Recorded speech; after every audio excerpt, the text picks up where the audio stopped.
Alright, so in my last update, which is almost a week now ago, I was talking about how that I had this limited availability heuristic, essentially, where because Minneapolis was really far away, and or comparatively far away, and the only access that I had to that event, the people involved and stuff, the only way of like means of access I had was the mainstream media, was technology and of different sorts, YouTube, that was clearly curated. I didn't have access to the tools, to the information that I needed to make any kind of real sound conclusions about it. And so I was like, well, I'm just going to hold off. I'm not going to say anything conclusive about it. But things have changed since then. And so, like what? So, the main things that I was looking for was some responses from some key people, some particular individuals or group of individuals, to see what it was that they would have to say about the event. And so the first, which this isn't in any particular order, it's just the order in which I came across them. The first one was the President of the United States. And for better or worse, you can agree or disagree with his politics or whatever, but when the president says something about an event, that becomes the standard policy approach. That becomes the standard, like, that's how we're doing things now, essentially. That's kind of by nature of who the president is, that's how that works. So when he comes out and gives his speech about what's going to happen, that's important to see, hear, and so forth. The second second is another group of people that I was looking forward, and that was the family of the incisive victim, the Floyd family. What are they going to say about these events and the riots, the protests? Like, what are they going to say about it? And so, if you haven't seen those footages, then you probably should. They're very provocative. They're very powerful moments. The third is, what is the spiritual community? What is the Christian community going to have to say about it? So there's a couple of key voices that I look for in response to these things. Matt Chandler is one, because he's been deep in the issue of racial reconciliation for a long time now. And so how are they going to respond to this situation?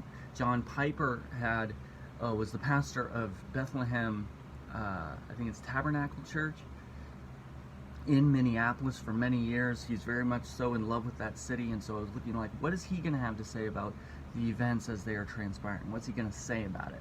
And so now I've seen like those responses. And then if you haven't seen the speech by Killer Mike in Atlanta responding to this event as well, then you need to just Google it.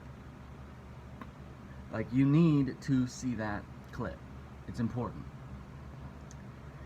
And so with all of those voices combined, what I found really, really interesting is that those voices combined all had one singular message: the disorder, the rioting, the breaking shop windows, the stealing property, the burning buildings down, like, all of that behavior is absolutely unacceptable.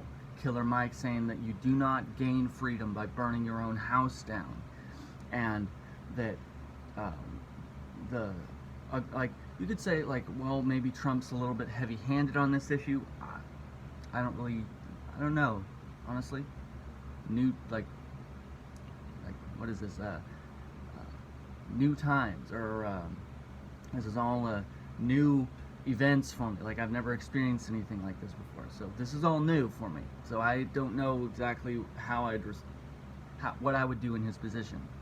But the Floyd family saying that you are desecrating the man's memory by destroying the very thing that he fought for. Like, and those are quotes. I mean, I'm kind of freehanding it a little bit, but those are quotes from what they were saying in those speeches. Like, what are you doing? So, given that, there are a couple of major conclusions that can be made. That,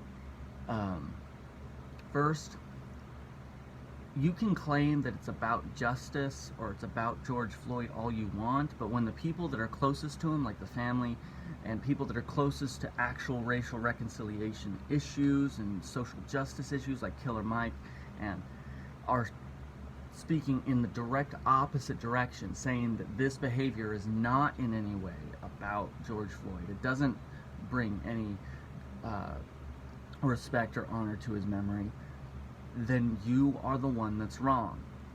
Like, that's just how that lines out. You can feel that way all you want. You are wrong. You just are. And then on top of that, using a man's, like literally standing on a man's grave to make as an excuse for vandalism and property destruction is incredibly unrighteous, incredibly corrupt. It just is. Like, and you can use the example like people have been using of Revolutionary War and stuff like that, but quite honestly, first, it's just not the same. You can't really compare one age to another age. Just quite, like, they're just so, like, every intrinsic feature of that age and this one are entirely different. It's literally apples and oranges. It doesn't work like that. So simply,